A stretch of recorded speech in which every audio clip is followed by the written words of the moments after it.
all morning long, we were advising people to stay off the roadways, and I heard from a lady on Facebook who told me, look, Mike, it's not that people don't think that it is safe to be out on the roadways, it's that they're afraid that if they don't show up to work, they're going to get fired.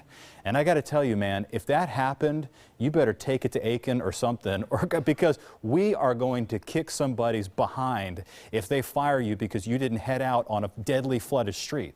I mean, it's crazy. And I know a lot of people have that fear, but you can't. I mean, would you rather risk getting fired or you know, drowning? It's a tough decision. I know there's a lot of moms and dads out there trying to pay the bills. It's a tough decision to make. But if anybody got fired because they didn't go out to work in this, call us. Call me, call Emily Aiken, call our news desk, and we will expose that person on the air in front of millions of people and embarrass them. I will do that. I'm serious. Yeah, Melissa and Jose, we've moved now into a neighborhood in the Greens Point area of North Harris County. This is one of those 70 or more neighborhoods you just heard Jeff mention that has taken on a significant amount of water. You can see it's a little past my ankle here. If you look further down the street here, you can see the water is up almost over the license plate of that car and then up over about halfway to the tires of some of the SUVs. That Suburban down there looks like it's covering the tires. So there's no way in or out of the neighborhood for a lot of people who live down this street and other streets. We're near Old Creek and Casa Grande, sort of near Greens Road and 45 in that area, in the Greens Point area, to be exact. But a significant amount of rain fell over this area, and it continues to fall, and so this water is not going down anytime soon. There have been a number of high water rescues in this area. I can tell you it was extremely difficult to navigate getting over to any of the subdivisions. We've gotten so many reports of high water locations in neighborhoods and apartment complexes that have flooded, but it's very difficult to make our way to them at this point. I'm sorry, I was startled because I heard a loud bang over there. Or back there anyway. Okay, there we go. A man is just picking up back there. So it's very difficult to navigate right now anywhere getting over to some of these subdivisions because so many of the streets are impassable. We want to take you to some video that we shot earlier this morning of tow truck drivers getting folks out of the high water. This near Kirkendall and Rankin. Folks were stranded after driving into that high water. Of course, this rain event happening overnight in the dark hours where it was very difficult for people who weren't plugged in, who weren't checking the weather updates, and maybe had to get to work early before, you know, they really started realizing what had happened, and then getting into that mess and getting stuck and needing a rescue. There have been so many high water rescues, and law enforcement officials are telling us they can't get to all of them because there are so many people who have needed help. I can also tell you that just from driving around up here in Northwest and North Harris County, there are many, many roads that need barricades up so that people don't drive into them. But unfortunately, emergency crews just can't get to these roads fast enough to put up the barricades. And so luckily, a lot of people are seeing maybe a car or two that's stalled out before them and turning around. Others are trying to take that chance. But as we've been telling you all morning long, really, really safe bet just to turn around. Don't drown. Even as little as 12 inches of water can cause your car to be swept away, and that is the biggest danger at this point. Melissa and Jose, will send it back to you. Sally, we saw the one neighbor behind you there, but they just have to be sick this morning. It has to be just a really scary feeling. Have you had a chance to talk to anybody? Has anybody come out? Are they emotional? How's everyone feeling right now and holding up under this pressure and the pain of this storm? Right. Yeah, Melissa, we just pulled up to the area and got our camera out, so we haven't had a lot of time to talk to neighbors yet, but they do appear to just now be coming out and sort of realizing that they're stuck and they can't get out. I don't know that any of these homes right here near me took on water. I shouted out to a couple of them right before we went live with you, and they said no, there was no water in their homes, but further down where we're unable to get, there may have been some water in these homes. We've been telling you all morning long that hundreds, if thousands probably, of homes have flooded, and we really just do not know the extent of the damage just yet. And the fear I'm sure that they have is that that water is going to keep rising from all the overloaded bayous and creeks around here. Right. Yeah, we've got, I mean, at least a dozen of our bayous that are out of their banks, including Greens, which is closest to us right now. All right, Sally, will you be safe out there? Apartment complex called the One Westfield Lake Apartments. Apparently there's been a lot of flooding there, and that's where we find our Sally McDonald right now. Sally? Yeah, we just pulled up to the scene here at the One Westfield Lake Apartments near 1960 and Aldine Westfield. Take a look behind me. This is unbelievable, the amount of rain that has fallen in this area. You can see just the tops of these vehicles are visible right now. Residents tell me they woke up around 2, 3 o'clock in the morning and they scrambled to get their cars up to higher ground. Now, this is a very low-lying apartment complex in Spring. There's some sort of a lake or a pond that sits right behind it. We're going to pan over here, Harry, now, and you can see that EMS crews and fire crews have just arrived on the scene over here to help some people get out of the bottom floor apartments. I'm told there are about 20 buildings in this apartment complex and several units in each building, and the ground floor units further back on some of these buildings have definitely taken on a significant amount of water. A lot of neighbors are stepping up to the plate and helping other neighbors get out, especially helping some of the elderly residents who may be stuck in their apartments. I want to come over here and talk to one lady who's been up since the wee hours of the morning, helping neighbors out here. Tell us what you saw this morning. When I woke up this morning, it wasn't as bad, but the deck back there was completely already gone. Mm-hmm. And I realized my car was completely flooded, and I woke up as many neighbors as I could. And I was like, come on, guys, one way or another, we have to get these cars out. So, I mean, we got as many as we could, but as you see, a lot did not make it. Right, so you were actually helping to push strangers' cars up out of the way. I didn't even know them. I was getting in their cars, just come on, guys, we got to get them out of here. Mm-hmm. I mean, my dog, I mean, he stands over here, he's swimming in the water. If I stand over there, I can't stand. I'm 5 foot exactly, and where that van is, I have to swim to get over there. Wow. What have you heard as far as how many units may have taken on water back there, and what are you seeing as far as evacuations go? I'm assuming all of the one bedrooms, especially back there, need to be evacuated. There are a lot of elderly in the one bedrooms, and like over here, they've already had to evacuate because they have elderly over there, and if the lights go out, you know, nebulizers, anything like that, right, they have to go. It's a huge challenge. Well, we know that everyone's doing what they can to help neighbors. We appreciate you stopping to talk to us.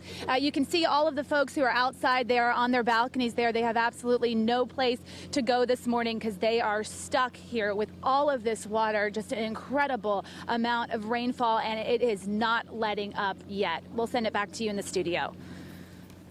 Just a crazy situation with all of those individuals. They really can't do much of anything at all. They can't even leave their neighborhoods right now. No, and Sally, thank you for going from place to place this morning just to show us what's going on out there. You be safe yourself as well.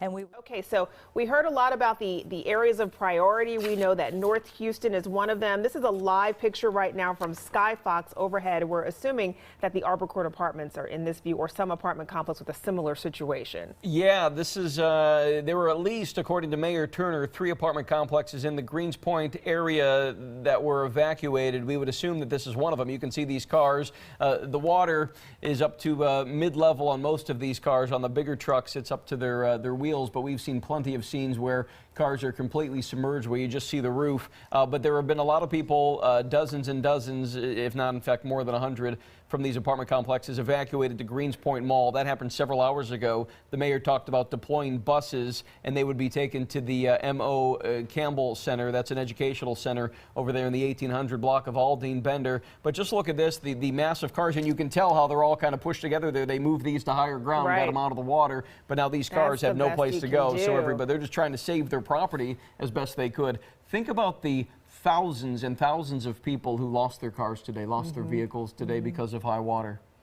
And of course, we know that, you know, property and things are not the priority. It's important that lives are saved. And the good news is that from what we understand, most people were able to make it through these evacuations. We looked earlier at the Arbor Court Apartments, and we saw, Angela Chen, we're getting word that she's actually at the Arbor Court Apartments for us again right now, where residents there were forced to take matters into their own hands. And Angela, let me tell you, so you interviewed Don, aka Bugatti, earlier this hour, the last hour. We also interviewed him or heard from him. He's a very popular guy, and people are responding to him and the needs of the people at that particular complex who feel like they have to take matters into their own hands. They are, we're seeing a lot of Good Samaritans here. And of course, the people really do need the help here. Behind me, over my left shoulder, there was a woman lying down on that mattress. She was stranded in her apartment, and she tried to get down from her apartment, and that's when she fell and hurt her back. So right now she is immobile. 2 Harris County Sheriff's officers on the scene trying to help. I'm not sure if they can move her right now. There have been a couple people just crouched over her trying to make sure she's okay. But a lot of activity here, like you said, a lot of people seeing these apartments on the news and coming out to help when they can, with what they can. A lot of people showing up. One guy showed up with his personal vehicle, which was, it looked like it was military style. It was raised up, and he has just gone straight into the water. Actually, you can see it back there. It's the green vehicle with the beige canopy. He's been driving around trying to rescue people, and there's a man who has a open refrigerator in the water, and he's been dragging people through the water back and forth. Last I saw, he had several children in the refrigerator trying to get them to safety here. And you can see this man over here, he showed up just a little bit ago with his boat, and now he's come back with 1, 2, 3, 4, 5, 6, 7 people, it looks like, on his boat, people who were likely stranded in their apartments. Now with me over here, Steve, come on over. Steve has been here all morning as well. He lives over here. Now he is the owner of many of the apartments here. Talk to me about what you've seen all morning. Well, I was visiting my daughter and out of town. I got back about 8 this morning. I parked about half a mile that way and walked through here. This morning the water was at least 1.5 feet higher. This is one of our properties. This is the one of ours that flooded the worst. The one right behind you, which flooded more, is not ours. All of our properties have flooding downstairs. So I've been walking around all morning, all day, just trying to see what, I walked by one car and looked inside, and there was a dead man in there. But so it isn't the flooding that killed him. It was that he was apparently had to get to the hospital or something. I don't know. And so he was just stuck in his car. Okay. Hopefully, officials found him and were able to get him the help. And hopefully came back a few hours later and he wasn't there anymore. So. Okay. Hopefully someone was able to help him and find him. Talk to me about the apartments here. You said you were looking around for tenants as well this morning, trying to make sure everyone was out safely. Well, nobody's got any problem with drowning here. And so it's not really a safety issue. We just want to make sure that we're prepared to take care of the damage to the apartment. I mean, the only safety issue is if you got to get to the hospital. And I can't help. Well, I can't. Really there is one that. Woman who was hurt trying to get down from her apartment. She hurt her back, and now she can't move on the floor over there. So, a lot of people are injured when there's something going on, right? But so I've been here. We have one office here, Ambassadors for Christ, which is a counseling center in the area to take care of emergencies that we sponsor. Okay. And all kinds of cars got flooded in this. So I just feel so sorry for the residents because the people that we rent to here, most of them don't have a whole lot of financial reserve. And so with their car flooded and with some of their furniture flooded, all we can do is just get in there first thing tomorrow morning. We bought about 30 shop vacuums, and we're going to be in there just drying out everybody's apartment first thing tomorrow. We're going to be in there. We hired extra people. We'll probably have about 40 people in the area tomorrow just cleaning up apartments. Are you hopeful that the floodwaters will recede and that you can get in there to start helping people move back? They've already come down about 1.5 feet, and so unless there's an exceptional second rain, this is the worst of it. And tomorrow, some of our maintenance people live in the area, and I've been talking to them, and they've been helping out. But tomorrow we'll have our full crew here, and we'll have more than 100 people just just working in the area tomorrow. Hopefully a lot of these people will be able to get back into their homes. You were saying, though, Memorial Day last year, it wasn't even close. Not even close. We just had maybe a few dozen apartments. This time we got at least 1,500 flooded apartments, at least. 1,000. Yeah, it's huge. I mean, financially for us it's a disaster, and for the residents it's horrible too, because because they don't have a whole lot of reserve, and so when they lose some furniture and have a damaged car, it's a tough deal. So, but the worst of it seems to be over, and except for this property, almost nobody got more than a foot of water in their apartment. Okay. All right. Thank you very much, Steve. Thank you for talking with us.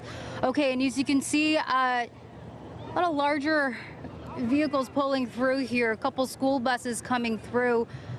I'm not sure who's on those school buses, but there has been a lot of activity in the past 10 minutes. A lot of people showing up to help, a lot of people trying to make their way through. And as these school buses come through, I don't think there's anyone on board. So maybe they're here to help pick up some of the people who are stranded out here with, Hey, as one Angela, person we interviewed earlier said. Angela Chen, Sure. if you can hear us, great job with that interview. So we knew that Mayor Turner said that some resources were going to be deployed to that area. So we're hoping those school buses are a part of that because this area was on his radar.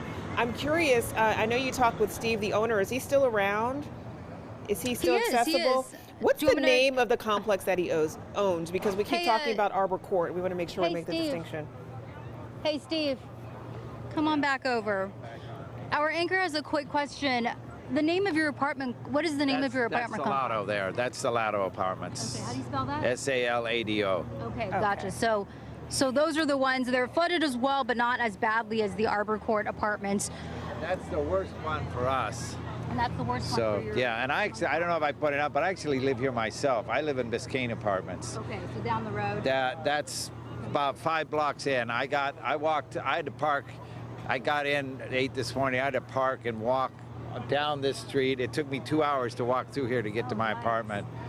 So it was quite an adventure. A lot of people standing on their balconies, just watching the flooding. Right, and you still have a lot of people just on their balcony, kind of going in and out of their apartments. A lot of people you can see sloshing their way through there. You can see people in their apartments or on their balconies just checking out the action and not really making. I'm not sure if it's because they don't want to move yet. They're hoping the waters will recede, that they don't want to leave yet. But a lot of people still in their apartments here, and still a very active effort. You can see the raft right over there. They're going back and forth, getting more people from these apartments and moving them over to safety over here on the sidewalk where these school buses now are.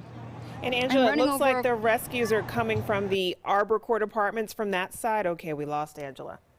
All right, we just Maybe lost we'll the get her signal there. back. And here's what I want.